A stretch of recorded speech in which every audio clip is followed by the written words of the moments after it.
Wow. Thank you for sharing that incredible talent. Thank you so much. Yeah. So today's talk is What's on Your Mind? A question and answer session with me. So it's not a talk, it's a conversation. And the parameters of it, we've done them before, but the parameters for those of you who are here for the first time or haven't been to one of these before, is that I will respond to any question. Not necessarily answer it. But you will see words come out of my mouth. Those words may make coherent sentences. They may directly answer your question. And I hope that my response actually is of help. And I know that it always helps me when we do this process. The parameters are that you can ask any spiritual related question.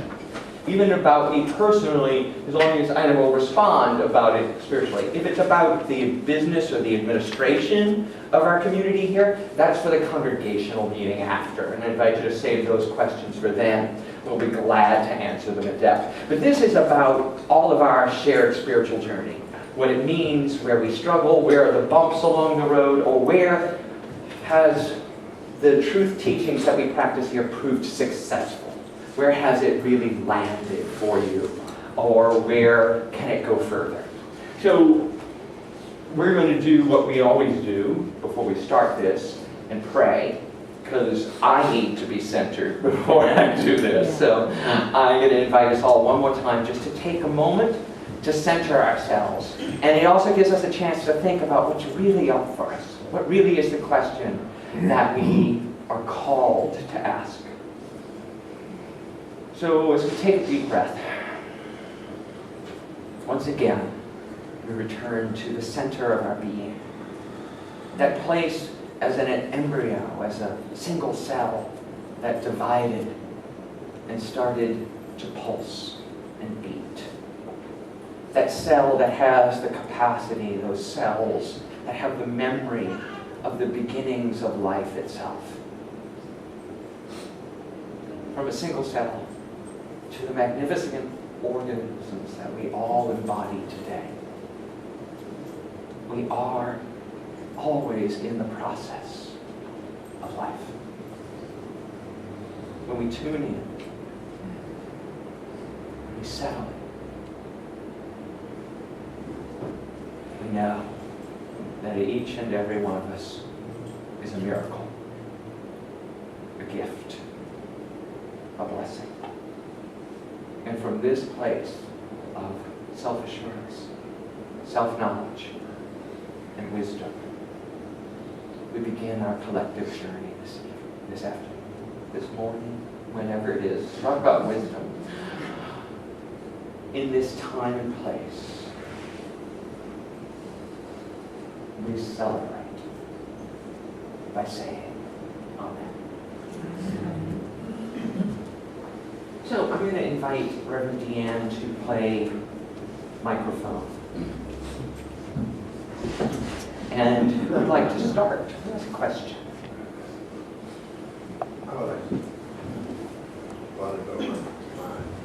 So everybody, this is Gene.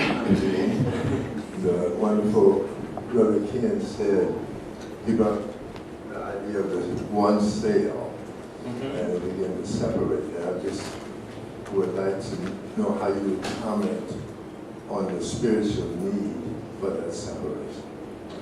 Well, that's an interesting question, and I am a theologian, not a scientist, so I'll answer it theologically.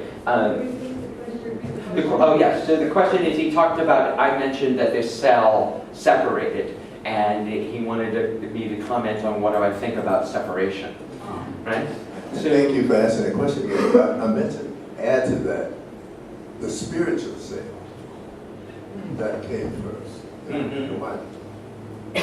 Right, so as I understand the science, of conception and birth, there is a single cell that actually doesn't separate, it divides, right? And it becomes two cells, but they're still connected.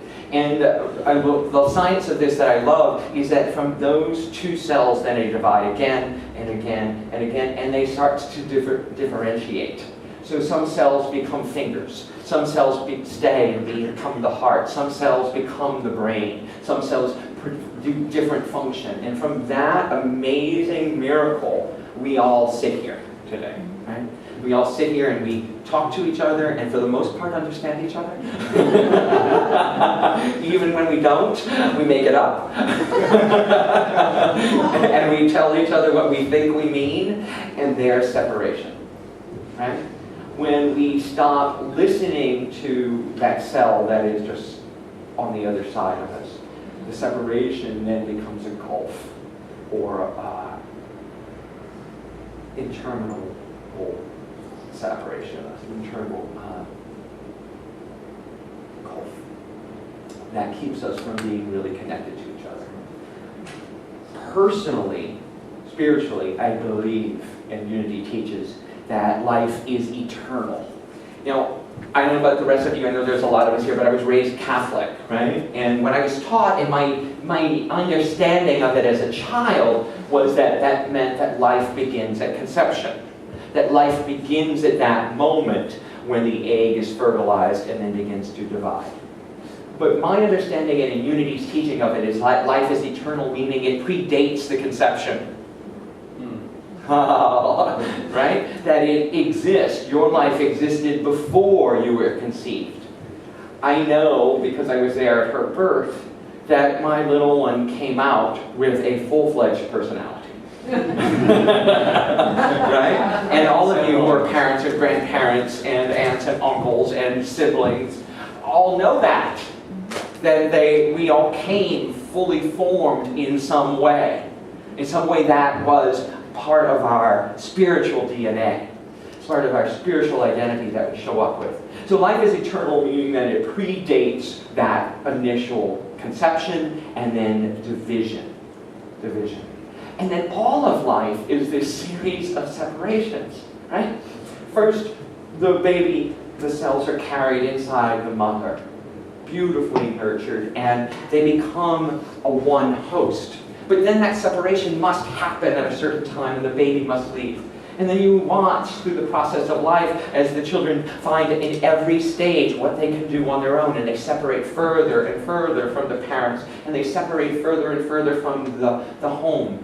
And then they separate from the religion of their upbringing, as we all did sitting here in a Unity church. Right? Some of us return to it, others find another way. But that process of seeming separation happens over and over in our lives, even in marriages, especially in marriages, right? And one of the things that's most amazing to me is that sometimes when a marriage or a personal significant relationship ends, we think of it as failure, when actually it may just be completion, right? It may just be that that vehicle has served its purpose to get you ready for your next step in life. And that separation must happen so that you can go forward and achieve something that you really are here to do, right?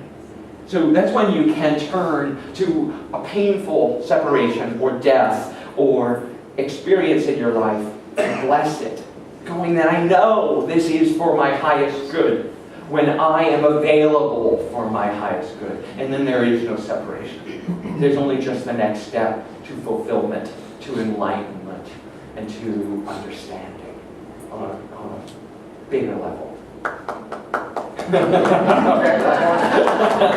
Okay. And I'll end scene.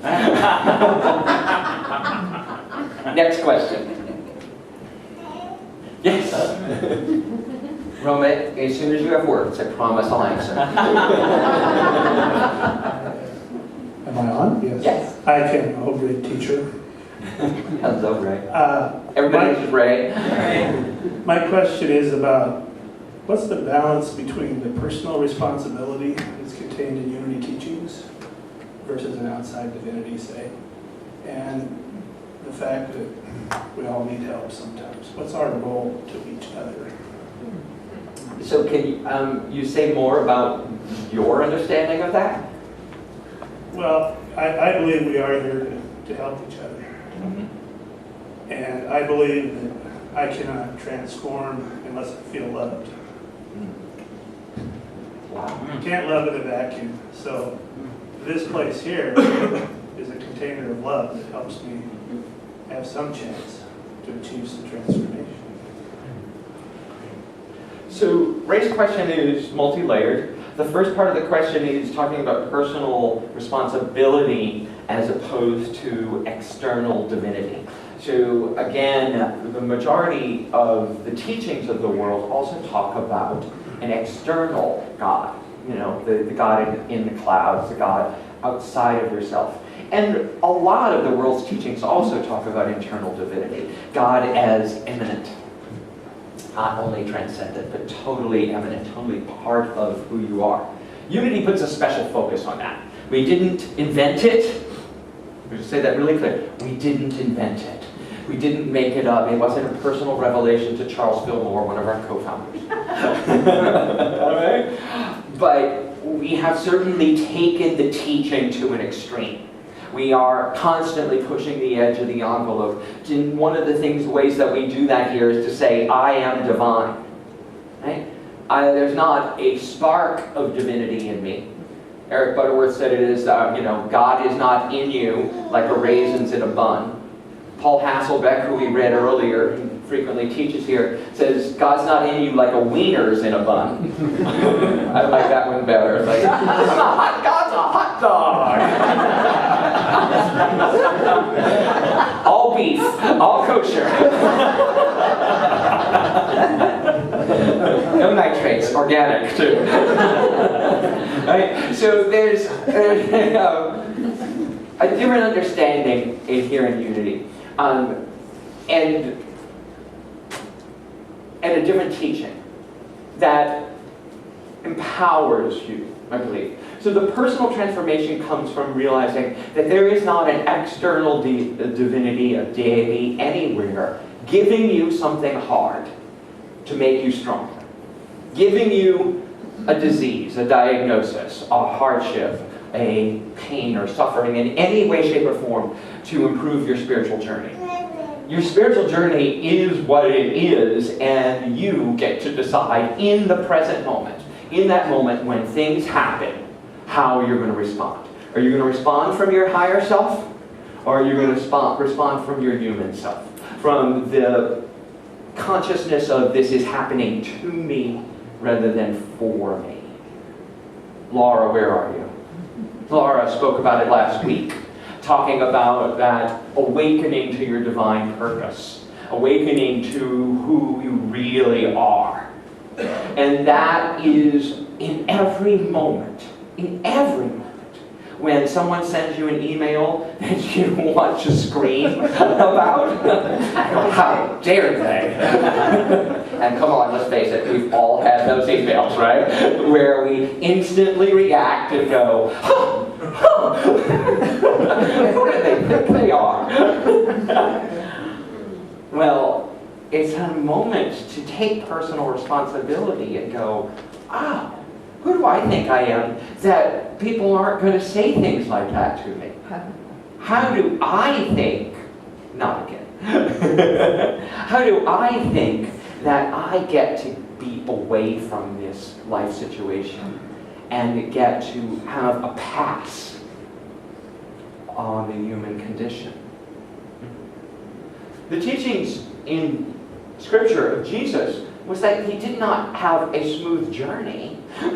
Quite the opposite. He faced adversity and,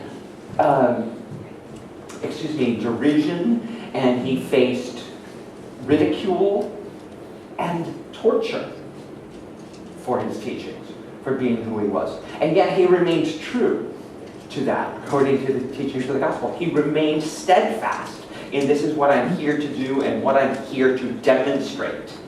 That teaching is personal divinity. That teaching is the example and the way. And we talk about unity, when unity was first founded, we talked about Jesus as our elder brother and way shower. Right? Not as the one, but as our elder brother and way shower. The one who has gone before us and demonstrated a path of heightened living, of personal responsibility to the situation. And yes, in the gospel will talk about he gathered the 12 around him, who sometimes supported him and sometimes they weren't all there. But he gathered the 12 around him because we all need a team. To think that we do it alone, Ray, I think is the greatest misservice that our society teaches, that there's a self-made man or woman. It is not true. Each and every one of us is here and standing and functional because some other human being loved us. Right? It may have been a teacher. It may not have been your parents. It may have been your grandparents. It may have been a spouse or a friend. But someone loved you enough to extend themselves outward for you and make a difference in your life and taught you 1 or 10 or 1,000 lessons about what it is to be the presence of love on the planet, what it is to be the presence of compassion, of peace, and understanding. And when we get to choose to do that, to Roma, easy. To each other, a little harder.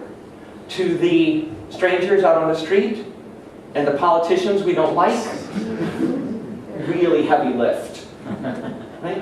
But those are the moments when we get to say, where do I want to be? Do I want to be in my humanness? It can be fun to wallow. But is it what I'm here for? Is it what I'm here to demonstrate? And that's the personal responsibility. It all boils down to choice. What do you choose today? What do you choose today? I love that this path that I've been on and that I've get to share with all of you allows me in every day and in multiple ways to choose love. And I've surrounded myself with a lot of people who will remind me when I'm not. Thank you, honey. Next question. Ellen, over here. Hi, Ellen. Hi, everybody. I'm going to do the best I can with fibro fog going on. If you don't know what that is, it means you can't think really clearly when it's happening. So I'm going to try to keep it short so I don't go. My problem is the whole issue of accepting what is in the world. That's easy a lot of the time, but then a lot of the time, if you really delve deep into what's going on, if you go beyond the mainstream media and research things like I do, you find out that there's even more horrors going on. Like, for example, environmentally, so much of our waterways have been polluted with chemicals and with radiation that actually have affected the human and animal genome in recent years. And so these are serious things. It's not just that we're making people sick, but the, the radiation especially is going to be here forever. So how do you see the suffering children, and children are most vulnerable to all of these things that I'm concerned about, and you accept what is? How do you do that? Well, is there a way not to accept that it is? I'm serious. Is there? So it's a question every day. Is there a way to accept that it's not, that it isn't happening? Is there ways to accept that it somehow doesn't exist? No. No. So there's the first parameter. You must accept the reality for what it is. Right?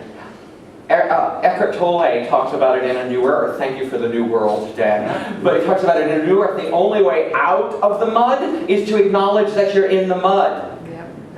Right? The only way out of it is to acknowledge that you are firmly and completely there. The only way to overcome a diagnosis is to realize, oh, I have been given this diagnosis. It is not who I am. It is not my identity, but it is something that I am transforming. It is something that I am traveling through. It is something that I must, for some reason, experience because it's here. The second thing that I heard in your statement, in your question, was that if you go beyond the mainstream media as you do and spend a lot of time researching it, that you will find all these things. So I would tell you to stop. or because it's obviously making you very unhappy, right? Or to also do the equal amount of research about the cure.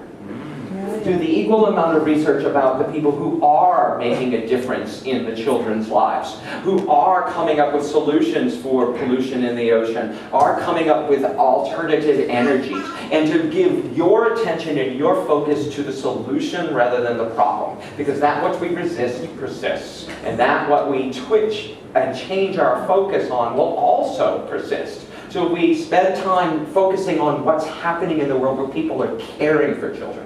If we take time and focus in the world where people are coming up with alternative energy solutions that take care of the radiation problem. There are amazing things I've seen that recently that have come out just in the last year about how people are cleaning up the oceans. And every day I'm seeing more and more solutions about energy. My husband, JD, teaches at Stanford, as you know, and I get to teach in his class sometimes. And the pitches that these students are working on, the solutions they have to the global crises are really inspiring. They're amazing. The best minds on the planet are working on it. And I'm not one of them, but I want to cheer them.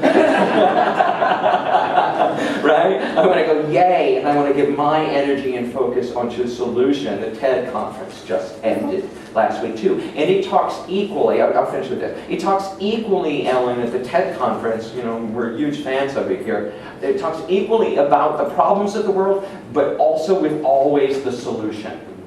Right? Always we're going to focus on what we can do and how we can come together with money, with resources, with industry. If we keep demonizing industry, they won't be part of the solution. We've got to incorporate, and Nelson knows this, we've got to work, because this is his life's work coming up, we've got to work on working with the companies, with the environmental, with all companies, so that the environment becomes part of the solution every time we make a business decision, every time we make a personal decision, every time we make a life decision. Make sense? Yeah, and I'm already doing that, and I know about all these things, but yet there are some things. What do you do with that sense of first emotionally, of injustice when you see this going on? That's a big part of my question that I didn't communicate clearly, probably. But the other thing is, I don't agree that I should stop doing it because there are too few of us who are doing it. Somebody's got to be telling the truth, and certain things. That you're not going to believe me, but certain things that have to do with radiation don't have a cure. Not yet. I believe not they yet. will in the future. There's your answer. Not yet. Right. But there are lots of things that have always, and that's how we're all founded, the whole movement is founded on, that just because we can't see it doesn't mean that it doesn't exist. Yeah. There's a Native American myth teaching that wherever there are poison exists in the forest, the antidote lies within 2 feet of it. Same thing. If this is a man-made problem, there's got to be a spiritual solution, and we have to move on. Okay, I'm sorry. But thank you. The other answer that I didn't give you was cry, grieve. Please do not pretend that it's not hurting you. Absolutely, you must have your feelings. To do otherwise is metaphysical malpractice. It'll hurt you eternally. So yeah, you should feel it. Of course you do. Thank you. Thank you. I know you do because you write me all the time. That's great. And I hold it in prayer. I do. So thank you. Don't stop. Don't stop that. Tony, last question. I have a pretty loud voice. So. Yeah, but Good morning, just everybody. the mic's going. Wait, okay. Yeah. Dan's using that zeal for good effect. Good morning. My question is, of course, pretty big. It's not clear to me, and I've been told in the past, I grew up Catholic also, that God had us here because of love, and then we go to heaven. In a metaphysical way, none of that makes sense to me now. And I'm wondering, well, there's so much struggle and strife, and I understand that we're not part of it, and that God is all-encompassing, I'm a manifestation or ideal. But then why then in the first place are we here? Why go through this? I know it's a huge question. But Yeah, what okay, is unity? everybody. That's why we have spiritual centers, because we don't know the answer. But let me take a stab at a couple of things you said here. So, a lot of us, and as I mentioned too, a lot of us left the faith of our childhood. And we left it in childhood and still react to it with that child's brain. Right? And when we're taught as a little one about what God is, when we say God, we're here because God loved us, that's something that a 7-year-old or a 10-year-old or a 14-year-old might be able to wrap their minds around. As an adult, as you sit here today, you can look at that same teaching and interpret it as an adult. That's not what most religions teach. Most religions, like we do, teach that God is love. God is the absolute energy of love, that God is not a being, but that God is the very energy that created the world. Huge difference, right? And we get to, from our adult intelligence, from our adult curiosity, and from our adult perspective, revisit the teachings of our childhood and reinterpret them for ourselves. So, I don't know why we're all here. I have no earthly idea. But I am. I know I am. Not just because I think, but because I feel and because I have other people who tell me that I'm here. And that I'm here. And that I make a difference. Has everyone here, if you haven't, I want you to hear this. You make a difference in the world. I'm looking at each and every one of you, because most of you I interact with, and you do. It wouldn't be the same if you weren't here. You make a huge difference. And so from that perspective, all I can do, Tony, is to live, again, back to the first question, to Ray's question, from my highest place. To live from that place of being love, of being divinity.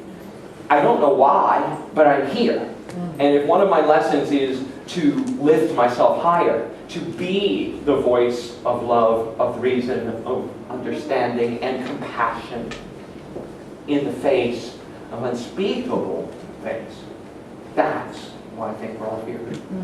Amen. And let's take that to our time of meditation. Amen.